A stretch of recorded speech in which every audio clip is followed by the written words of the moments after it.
Vamos dar continuidade no nosso último dia de Conalco. Quem vai falar para vocês agora é a nutricionista Roberta Miranda de Oliveira. A Roberta é graduada pela Universidade Federal do Rio de Janeiro, ela é especialista em nutrição clínica pelo HU Pedro Ernesto, da UERJ.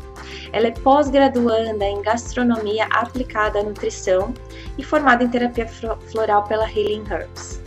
A Roberta é apaixonada por nutrição comportamental e gastronomia, trabalha com um atendimento individual em grupo e dá palestras e cursos para quem se interessa por saúde, comportamento e bem-estar. A Roberta atualmente dá consultorias em escolas e creches e hoje ela vai falar sobre um tema muito bacana pra gente, que é o quê? Quando a gente decide manter uma nutrição, uma alimentação saudável para o nosso bebê desde cedo, desde o início da introdução alimentar. E aí ele vai para a creche, ele vai para a escola. E muitas vezes a gente acaba se deparando com o lanche do coleguinha, Então a criança o amiguinho acaba levando outras coisas, ou a própria escola tem um cardápio que não é bem o que você imaginava, o que você estava tentando fazer em casa. Então, o que fazer, A Roberta traz essa temática para a gente de hoje, falando sobre reforçando os bons hábitos alimentares na creche e na escolinha. Eu espero que vocês gostem da palestra dela, é um assunto bem interessante e eu vejo vocês mais tarde. Até breve! Oi gente, eu sou Roberta, sou nutricionista e terapeuta floral. Eu atendo em consultório em domicílio famílias e crianças, além de prestar consultoria para creches e escolas. Faço também algumas oficinas infantis, onde a gente cozinha junto, pais e crianças. E sou também mãe da Laura e da Júlia, Laura hoje com 6 anos, Júlia com 3 anos. E vivo bem esse dilema, trabalhar fora e balancear, conseguir colocar na balança a alimentação infantil, porque depois que os filhos vão para a escola fica bem complicado. E como que a gente faz então, esse foi o tema que eu escolhi por ser uma prática muito comum no consultório, um tema muito recorrente, como então reforçar esses bons hábitos alimentares que a gente veio criando até aqui, agora nessa fase em que a criança começa a socializar. Falar de alimentação não é fácil, porque a alimentação ela não é só o que a gente come e os hábitos que a gente traz da família, mas a partir do momento que a gente começa a conviver e a socializar, a gente começa a ter contato também com outras questões, Então, além da gente ter os hábitos formados até agora da família, a criança passa a interagir muito com o meio sociocultural, Então, uma criança, por exemplo, aqui no Brasil não come a mesma coisa do que come uma criança na Argentina, por exemplo, ou no sul da França, E mesmo dentro do Brasil a gente tem algumas peculiaridades também, Crianças do Nordeste que comem muitas raízes, raízes até no café da manhã, e aqui no Rio de Janeiro a gente não tem o hábito, Então em cada pedacinho do nosso Brasil a gente já tem essas peculiaridades, E saber lidar com isso, Porque muitas vezes o hábito da família, por mais que ele pertença àquela região, o hábito não é aquele, mas quando a criança começa a socializar, a gente não tem muito como escapar do hábito sociocultural, E aí talvez não caiba a proibição, a gente vai falar um pouquinho mais pra frente. A gente tem também a escola, agora como mais um fator. E aí a escola precisa, sim, o ideal é que a escola caminhe junto com a família, nessa formação desse hábito alimentar. E nessa fase também a criança começa a busca pela individualidade. Então são muitos fatores englobando um único tema, alimentação. Bom, como nutricionista e também como terapeuta floral, eu não consigo hoje ver a alimentação sem ver a questão emocional e social. Então eu trouxe aqui alguns marcos do desenvolvimento emocional infantil que talvez ajudem a gente a perceber um pouquinho cada fase da criança. Então a criança até 1 aninho, o binômio mãe-bebê ainda é muito forte, né? De modo que a criança não consegue dissociar o eu, né? A imagem dela e da mãe estão muito fundidas ainda para ela. Ao passo que aos 2 anos e meio de idade, ela começa a ter uma consciência maior, né, da sua individualidade. Então ela começa a construir pouco a pouco a sua individualidade, a ter noção que ela é uma pessoa e a mãe é outra, né? E ao passo de que isso vai acontecendo, ela vai começando a perceber que ela tem o gosto próprio, né? Pode ir atrás do alimento que ela quer, pode recusar o alimento que ela quer, isso vai ficando muito mais forte, né? Aos 3 anos, a criança começa a querer participar muito do comportamento dos adultos, né? De modo que ela começa com as brincadeiras de imitação, né? E tentativa de estar participando desse mundo adulto. Então, uma dica que eu dou muito assim, no consultório, que funciona bastante, é que a gente aproveite esse momento para aquelas crianças, principalmente, né, as crianças que são mais seletivas, que a gente aproveite esse momento das imitações para estar entrando com a questão alimentar, né? Então, nessa idade a gente já pede que a criança faça pelo menos uma refeição por dia com a família na mesa. E esse pode ser um momento, né, para a gente estar quebrando algumas barreiras, né? Então, assim, o quanto antes a criança consegue ter uma boa relação com o alimento, né, e consegue ver que a hora da alimentação não é uma tortura, então na mesa a gente precisa ter uma boa vivência. E a brincadeira é muito útil nessa hora, né? Porque é uma fase que a criança está que ela não quer muitas vezes ficar sentada à mesa, porque primeiro que ela está numa fase de exploração de mundo, né? Ela começou a andar, né? Começou a ter noção de que consegue ir atrás das coisas, consegue ir atrás dos brinquedos, então o que ela menos quer é ficar sentada no cadeirão. Então, se a gente consegue trazer a brincadeira, o lúdico para a hora da refeição, né? E aí não nada de televisão, nada de celular, né? Nada de aplicativos, né, que tirem o foco da alimentação.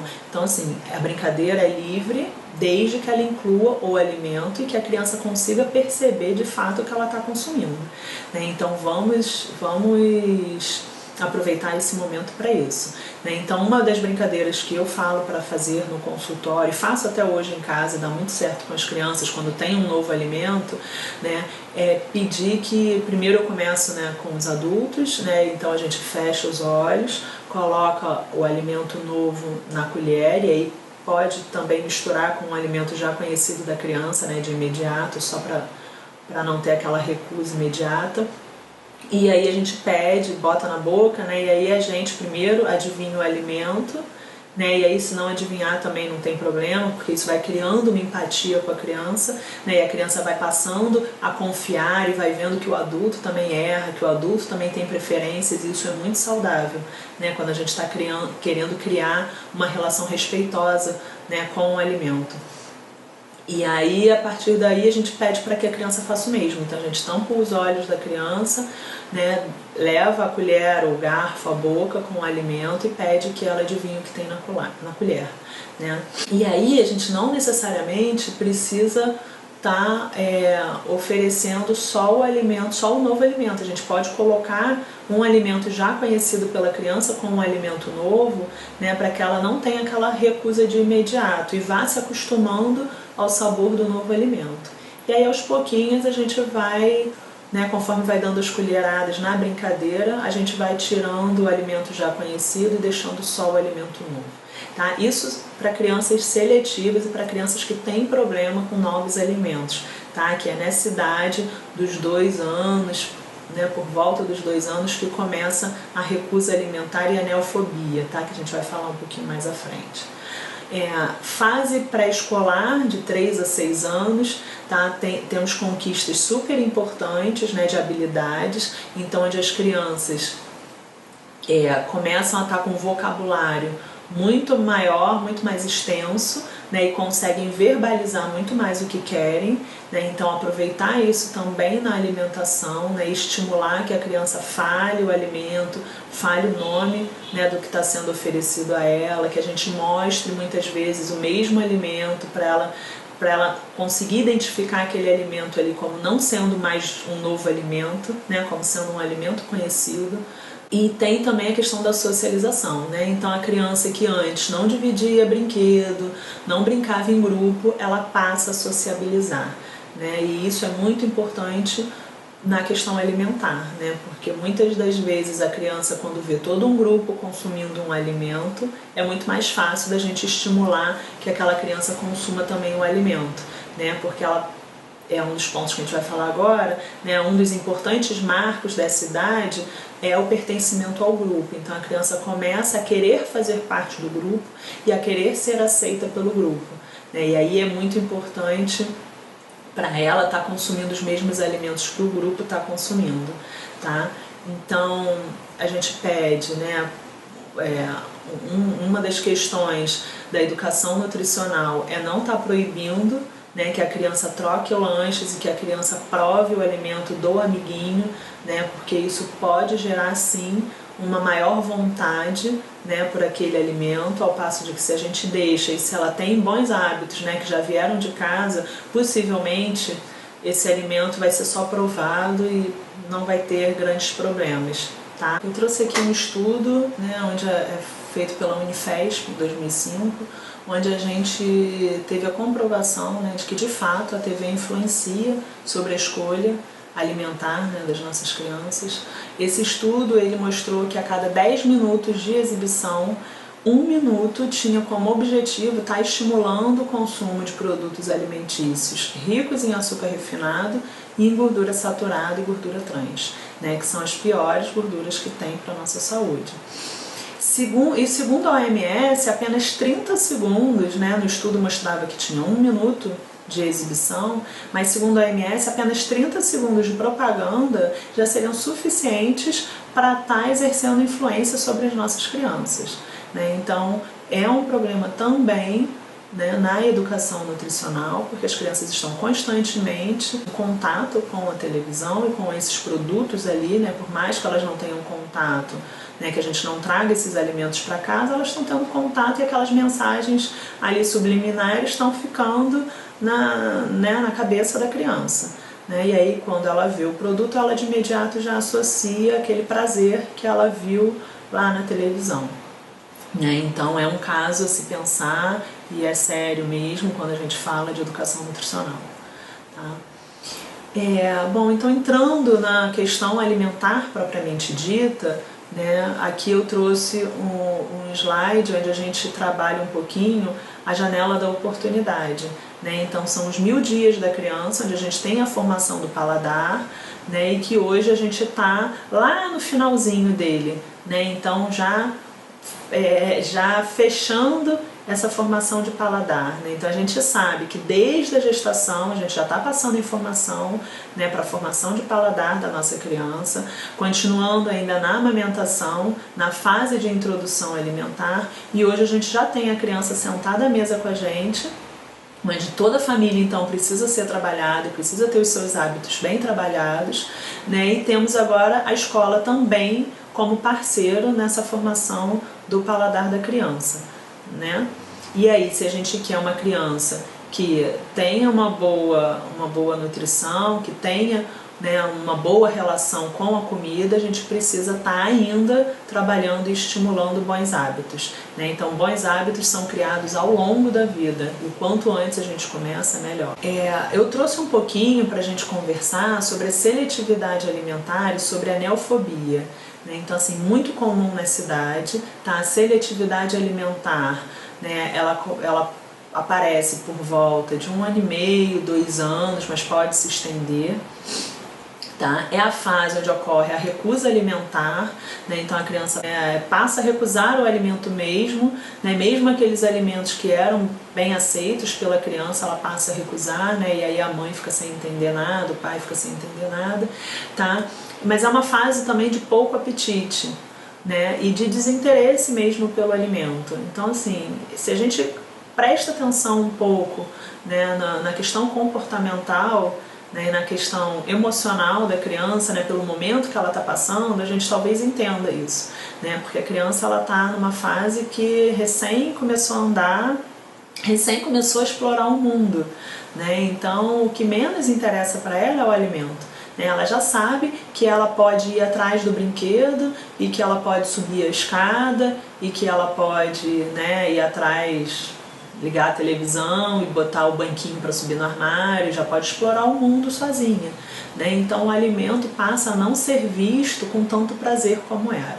É uma fase passageira, tá? Mas a gente precisa continuar estimulando os bons hábitos, então nada de tirar o alimento do prato. Então se a criança começa principalmente a fase do verdinho, que a criança não quer aceitar, mesmo aquelas que já aceitavam, tá? É a fase que ela não quer mais o legume, não quer mais a fruta, mas se a gente para de oferecer e para de colocar no prato, depois é muito mais difícil para a gente retornar, tá? E é isso que geralmente acontece. A criança começa a recusar, a mãe começa a tá estragando o alimento e para de colocar no prato. E aí depois, para a gente conseguir reverter, é possível, mas é muito mais difícil, né, do que se a gente continuasse ali insistindo e oferecendo para a criança, tá? Porque é uma fase passageira, tá? E se não for passageira, aí sim a gente precisa olhar e procurar um profissional de saúde, tá? A gente tem também nessa fase a neofobia alimentar, então, que é né, a aversão ao novo alimento, a criança não quer provar o novo,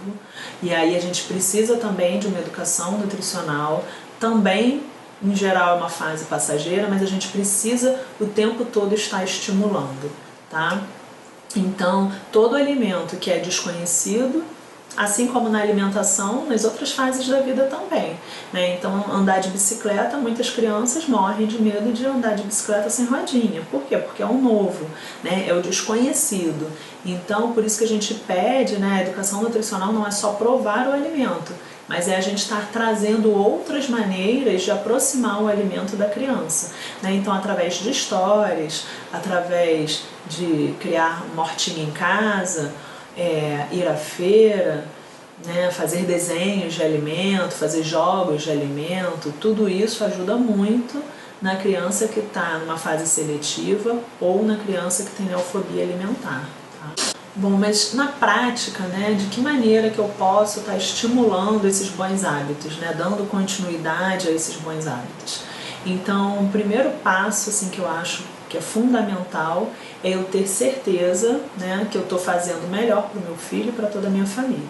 Né? Assim como a vacina, a gente tem muito dentro da gente, né, que é ruim, dói, machuca, mas a gente vai lá e dá porque a gente sabe que dar vacina é dar saúde. Né? A mesma coisa com a alimentação. Né? Então a gente sabe que comer legumes, frutas e verduras, né, alimentos mais integrais, é ter saúde. Então a gente precisa ter essa segurança para a gente conseguir passar para os nossos filhos, né? Até porque a gente sabe que criança pirracenta, criança birrenta, principalmente nessa fase, né, quer mostrar que manda, que pode, e aí a gente precisa estar bem seguro do que realmente a gente quer e do que é importante para a gente conseguir estar lidando com a criança. Não menos importante, né, esse slide que eu trouxe, né? Então, assim, digamos que é junto com a certeza que a gente tem de que a alimentação saudável é o melhor para a nossa família e para os nossos filhos, eu diria que é dar o exemplo. Né? Então, não adianta eu querer comer, trocar a refeição, né, almoço e jantar por um hambúrguer e uma Coca-Cola e querer que meu filho coma salada, isso não existe. Né? Então, o hábito alimentar ele precisa ser mudado para toda a família, precisa ser incluído para toda a família, e não só para a criança. A criança, a partir de agora, ela senta à mesa e come comida do pai e da mãe. Né? Pelo menos uma vez ao dia, todos devem se reunir à mesa, e deve ser nesse momento que eu devo dar o exemplo para o meu filho. Tá? Muito importante também é o contato com o alimento in natura. Então eu vejo muitas crianças no supermercado, né, e poucas crianças na feira, então a gente não precisa de verdade levar as crianças ao supermercado. Nenhuma criança vai morrer porque nunca foi ao supermercado. Agora, se ela deixa de ir à feira, se ela deixa de ir ao hortifruti, se ela deixa de ir a um pomar, né? Se ela deixa de ter contato com a natureza, aí sim eu estou prejudicando a alimentação do meu filho, né? Porque o alimento passa a ser desconhecido e aí a gente tem a neofobia alimentar, né? Então eu preciso fazer com que o meu filho chegue mais perto do alimento mais natural possível, para ele entender de onde vem o alimento e entender que aquilo ali não é novo para ele, né? Ele já viu em algum momento, ele sabe de onde vem, né? E aí a criança que está mais próximo da natureza, ela aceita muito melhor o alimento natural, né? Então a gente precisa trocar um pouquinho os ambientes também que a gente anda levando as crianças, né? Então no supermercado a gente tem os alimentos para criança, né? Os alimentos infantis que são ricos em açúcar e gordura na altura dos olhos das crianças. Então se o adulto não pegou, facilmente a criança vai lá e pega, né? E é o que acontece. E aí quando vai, não pega um biscoito, pega 6 de uma vez, pega 6 iogurtes cheios de corante, cheios de açúcar, né? E coloca no carrinho, e aí vai e faz pirraça, e aí o pai fica sem jeito e acaba levando. Então, uma dica, claro, né? Uma vez ou outra a criança não tem com quem deixar, vai ter que ir ao supermercado. Então o que fazer? Primeira coisa é fazer combinado, antes de sair de casa. Você pode escolher um biscoito e um iogurte e botar no carrinho, ok. Quando escolher, reforçar. Você pode escolher esse alimento. Não é saudável, por isso que de vez em quando a gente pode consumir, não é sempre, né? Mas está estabelecendo um diálogo com a criança, né? E uma proximidade com ela, explicar o motivo do porquê aquele alimento não pode, né? Porque quando a gente sabe o motivo e sabe o porquê, fica muito mais fácil da gente entender, do que só a gente falar não, não pode. Não, mas não por quê? A gente realmente tem que falar não para a criança em vários momentos, né? Mas o não seguido do porquê. Não simplesmente o não, né? Porque aí realmente gera toda aquela pirraça, né? E toda aquela desconfiança por parte da criança. Aqui eu trouxe mais algumas imagens, né? De como a gente pode estar botando a criança mais ainda em contato com o alimento in natura e com a natureza, né? Então, levar a criança para a cozinha é peça fundamental numa educação nutricional. Então, eu preciso sim ir cozinhar mais, né? Porque hoje a gente já perdeu muito o hábito de ir para a cozinha, né? E comer, se alimentar, tá muito relacionado a emoções, né? A lembranças, e isso faz bem, né? Então quem é que não lembra do bolo quentinho, né? No chá da tarde que a vovó fazia, ou franguinho com quiabo na panela, né? Que a mãe fazia. E hoje a gente não tem mais isso, as crianças não sentem mais cheiro, né? E a gente come com os sentidos, a gente come com a visão quando vê um prato bonito, a gente já come com o olfato quando sente o cheiro de um alimento, né, que está sendo preparado, né? E a gente precisa estimular a criança não só pelo que ela está vendo no prato, mas pelo odor, né? Pelo tato, né? E botar o alimento para a criança tatear mesmo e sentir, explorar, né? Que é o que a gente já faz no BLW, né? Então continuar essa exploração, só que agora de uma maneira mais na brincadeira mesmo, né? Outra dica que eu dou é usar, né, continuar usando aquela brincadeira que a gente falou, né, de fazer a mesa. A gente pode fazer também não só a mesa, né, então fazer uma rodinha com as crianças, os adultos também podem participar, né, e aí desde o tato, né, fecha, tampa os olhos, né, de quem vai adivinhar, e desde o tato para tentar adivinhar qual é o alimento até chegar ao paladar, né, eu também posso provar o alimento. Se eu não acertei o alimento ali tateando, eu posso provar o alimento para tentar acertar e adivinhar qual é o alimento através do paladar. Né, e explicando para a criança, né, que aquilo que ela está fazendo é tatear o alimento, né, então é um sentido que é o tato, né, e aí agora ela vai tentar com o olfato, vai cheirar o alimento e explicar para ela o que é, e aí depois, por último, ela vai levar na boca para sentir o paladar do alimento. E aí, se ela não conseguiu, ela pode usar o outro sentido, que é a visão.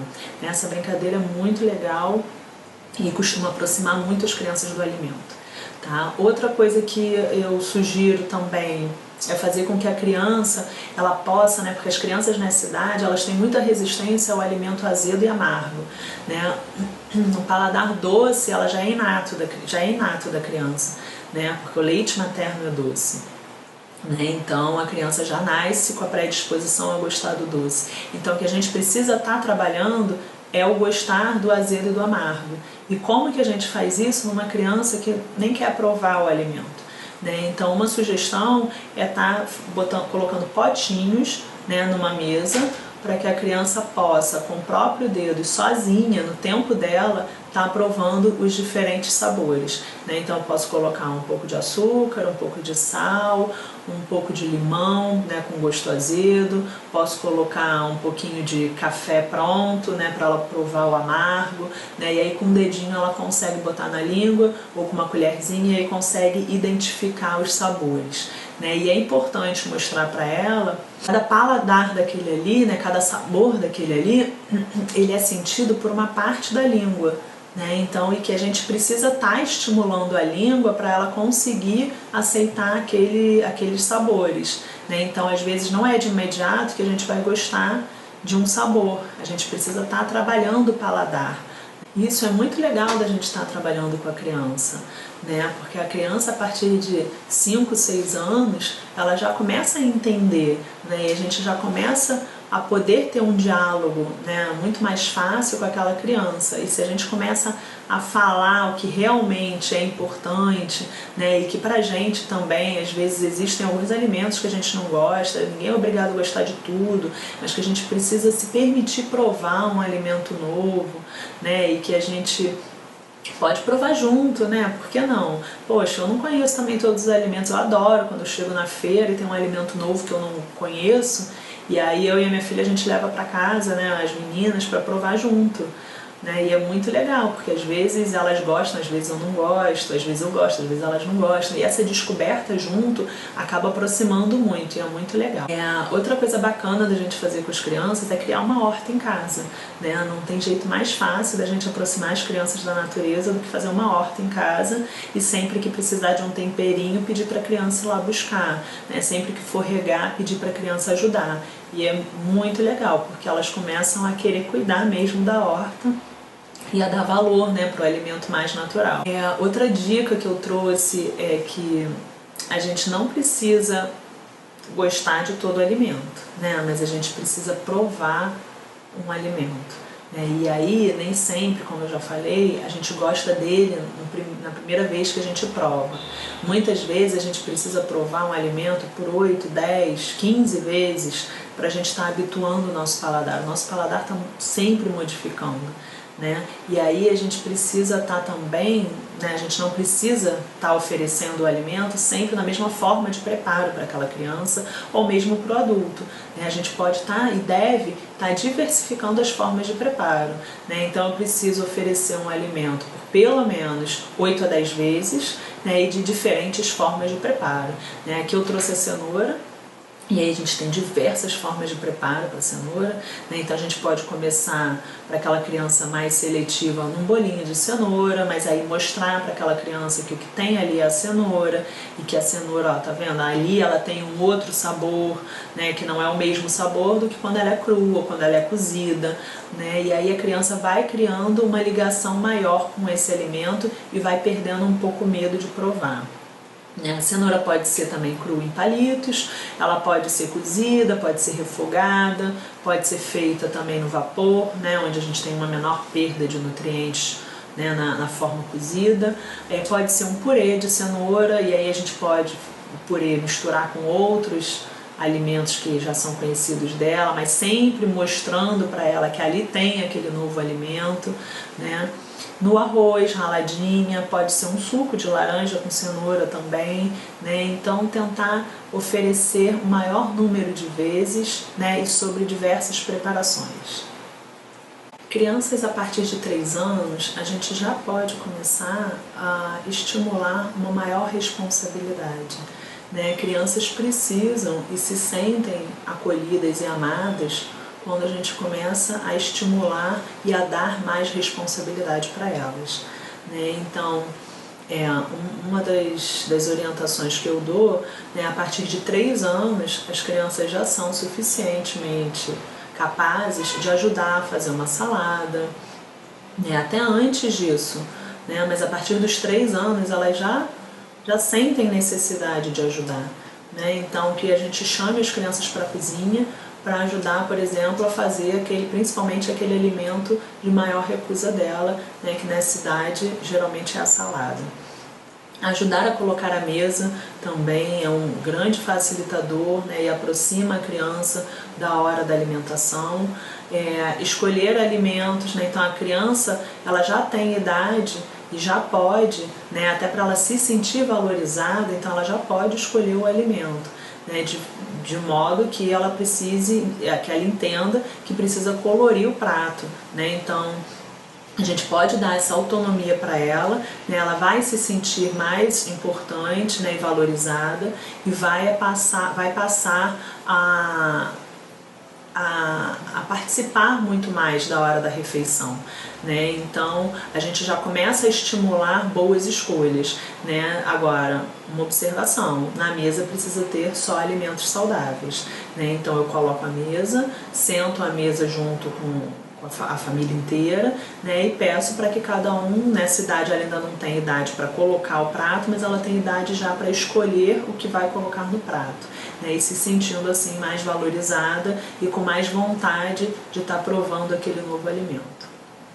Ela pode também retirar o prato dela ao final da refeição, né, e sentir que tem o peso aí também da responsabilidade, né, e que a participação dela nesse momento é importante. A partir dos 5 anos a gente já pode, né, dar um pouquinho mais, né, de responsabilidade, mostrar que as crianças são um pouquinho mais capazes, sim, né, então elas já podem colocar o próprio prato, né, e a gente deve sim estimular isso, né, não só em casa, né, mas na creche em geral. Algumas creches já estimulam que a criança coloque o próprio prato, né, justamente para ela ter essa segurança na escolha, né, e a gente só precisa então estar orientando. Agora, se a gente vai ver mais pra frente, né, se ela é bem orientada em casa e se ela tem uma boa base em casa, né, assim como nas outras áreas, na alimentação não é diferente, né, ela vai saber e vai conseguir se virar fora de casa, né, sem ter os pais por perto. Uma outra coisa que funciona também muito bem em crianças nessa idade é estabelecer uma tabelinha de metas, né? E aí as metas não precisam ser só direcionadas para a alimentação, né? Para a gente não fazer com que a alimentação seja um foco muito grande, uma parte muito grande da vida da criança, né? Mas a gente pode trabalhar com metas, né, relacionada a outras áreas também, né, como escovar o dente, dormir cedo, né, que é muito importante nessa idade, na fase escolar, fazer o dever de casa, e a alimentação pode entrar como um conjunto, né, nessa tabelinha de metas, como colorir o prato, colocar pelo menos 5 cores no prato, como beber água, comer tantas frutas por dia, né? Isso tudo pode entrar numa tabelinha de metas, dando à criança mais autonomia, né, e mais liberdade para poder escolher e para poder e ter segurança, né, de que a escolha dela está correta. Então a gente falou, né, mas será que realmente isso funciona na prática? Né? Será que isso é suficiente para o meu filho, né, ir para a escola, ir para uma festinha, né, e como é que fica o meu coração de mãe? Né? Então, assim, por muitos anos eu anotei venho anotando, né, alguns acontecimentos, tanto no consultório como em casa, né, resultado disso que eu aplico e que eu passo para os meus pacientes. Né? Mas então eu trouxe alguns casos, né, que aconteceram, alguns casos reais, né, de que as crianças são capazes sim de escolher o que elas querem, né, se a gente dá uma boa base para elas e se a gente ensina. Né, uma coisa é você impor para a criança o que ela precisa comer e proibir o que ela não pode comer. Né, outra coisa é você ensinar e explicar o porquê dela ter que preferir um alimento ao outro, ter que escolher um alimento ao outro, por que aqui na nossa casa é assim, né? Por que não é igual na casa do amiguinho, porque as crianças são muito questionadoras, né? Então a gente precisa o tempo inteiro sentar e conversar, e essa é a melhor maneira da gente estar instituindo uma base firme, né? E uma educação nutricional consistente. Tá? Então, o primeiro caso que eu trouxe, né, foi da Júlia, né, aconteceu com a minha filha no ano passado, quando ela tinha 2 anos. Né, a Júlia sempre levava uma merendeira, né, super recheada de fruta, de cereal, de oleaginosa. Que uma vez eu fui chamada, né, na escola pela professora, porque a professora estava com muito medo, né, de trocar lanche, né, porque os amiguinhos não levavam lanches assim, né. E aí ela me chamou, né, e falei, tudo bem, se ela quiser trocar, comer o lanche do amiguinho, ou se alguém quiser comer o lanche dela, não precisa proibir. Eu prefiro que não proíba e que deixe, mas que a gente comece a estimular que os outros amiguinhos também tragam lanches mais saudáveis. Né? E aí, dito e feito, né? Assim, a Júlia no primeiro momento ficou sim curiosa, né? Porque tinha 2 anos de idade, mas logo a questão foi resolvida, né? Porque passado o momento, né,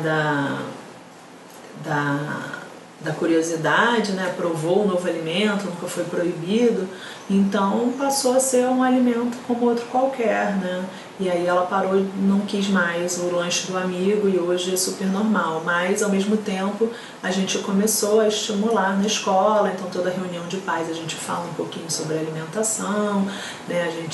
A professora fez alguns trabalhos, né, sobre educação nutricional para as crianças, né, e foi um trabalho bem bacana. A outra história que eu trouxe, né, foi de um paciente no consultório, né, o Diego tinha 6 anos na época, né, onde ele chegou um dia no consultório super preocupado, né, porque alguns amigos levavam biscoito recheado todo dia. Né, e ele ficava preocupado porque esses amigos não sabiam que o biscoito recheado fazia tão mal.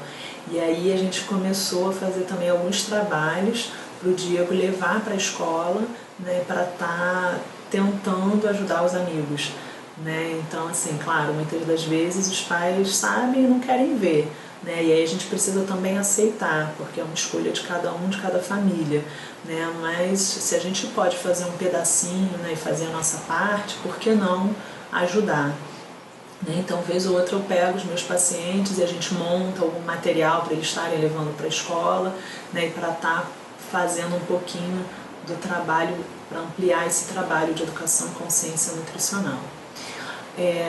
Teve o caso também da Beatriz, de 8 anos, né, no consultório, que chegou também bem preocupada, né, com os amiguinhos, né, no caso era um amiguinho que não levava fruta nunca, né, e aí ela até me perguntou, me questionou, achando que a mãe não se preocupava com ele porque nunca mandava fruta para ele. Né? Então, assim, a gente vê que conforme a gente vai, né, plantando a sementinha dentro de casa, né, e vai explicando para as crianças, né, não é uma coisa imposta, mas é uma coisa explicada. Né? Por mais que a gente tenha que às vezes ser mais incisivos e ser mais duros, né, mas a gente precisa sempre explicar, né, para não ficar aquela coisa muito imposta, né? Porque aí sim, se a criança uma hora se vê sem o pai, sem a mãe, ela vai sim, poxa, agora não tem ninguém aqui para estar atrás de mim e para estar mandando em mim. Né? Mas se é uma coisa que ela entende, que ela também passa a acreditar, ela passa até isso adiante. Né? Teve também uma outra paciente, né, que em casa, né, foi a Ana de 6 anos, em casa, referente ao lanche da escola, né, ela falando com a mãe que não queria mais levar fruta, né, porque só ela agora levou fruta e ela estava se sentindo muito diferente do grupo, né, até que eu orientei os pais que fizessem uma reunião na escola para a gente estar trabalhando essa questão, né, porque uma criança de 6 anos, ela precisa se sentir pertencendo ao grupo, né? E aí a questão da alimentação estava esbarrando nisso. Né? E aí ela deixava os hábitos em casa, continuavam os mesmos, mas na escola ela já não queria aceitar aquele alimento que ela tão bem comia em casa.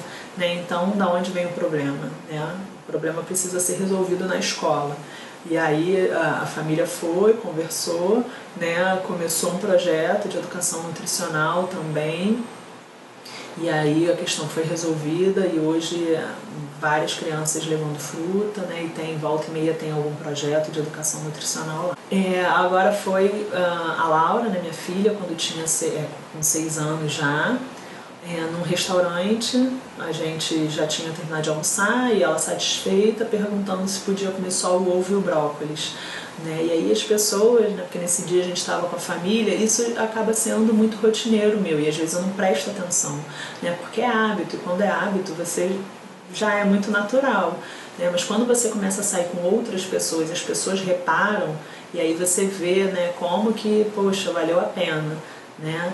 E aí nesse dia foi super engraçado, né? Porque tinha até como a gente estava com mais gente, né, e tinham mais crianças, e aí tinha uma travessa de batata frita, mas na verdade ela não queria comer a batata frita apesar de satisfeita, né? Ela queria só o brócolis e o ovo, né? E assim, é muito gratificante ver que vale a pena, né, a gente brigar pelo que a gente acredita, né, e pelo que a gente sabe que é melhor para a nossa família. Né? E outra também em relação a Laura, né, que é uma criança muito questionadora, né, e não aceita não, e não aceita que a gente fale o que tem que fazer, né, ela precisa realmente que a gente dê o motivo, e aí sim, né, como a maioria das crianças, né, quando a gente senta e conversa, né, e aí ela veio me perguntar por que os amiguinhos gostavam tanto de ir ao McDonald's. Ela nunca foi, nunca tinha ido, né, e nunca foi ainda. E aí eu respondi para ela que na verdade, né, ninguém nasce gostando do McDonald's, né, mas eles acabam adicionando um valor, né, e daí o McDonald's tem a questão do brinquedo, e aí eu mostrei isso para ela, né, que a cada lanchinho eles davam um brinquedo, né, mas que o intuito era vender o lanche, e que nesse lanche a indústria coloca alguns artifícios para estar viciando o nosso paladar, assim como é o refrigerante, que ela provou uma vez e nunca mais quis provar. E aí, ao passo de que eu expliquei isso para ela, né, eu falei, né, se você ainda assim quiser ir, a mamãe faz questão de ir e provar junto com você. E aí a gente prova junto. Eu já provei, mas tem muito tempo que eu não como, e se você quiser a gente prova junto. E aí ela virou para mim e falou, não mãe, acho que não vale a pena, né, acho que não quero, não precisa. Né? Então assim, ela sabe que a qualquer momento, se ela tiver vontade, se ela quiser, que ela pode vir e pode falar comigo, né? Porque uma das coisas que acontece, né, na relação pai, mãe, filho é a questão do impor muitas coisas, né? E com isso a gente vai perdendo a relação e a confiança com a criança, né? E a criança passa a fazer escondido, né? Então a gente precisa ter essa abertura, dar essa abertura para eles sem proibir, porque o proibido vai ser sempre muito mais gostoso e muito mais atrativo. Então é isso, é essa mensagem que eu tinha para passar para vocês, né? Deixo aqui os meus contatos, tá? Minha página no Facebook, meu Instagram e o meu e-mail de contato, caso alguém tenha alguma dúvida, né? Tá bom? Obrigada.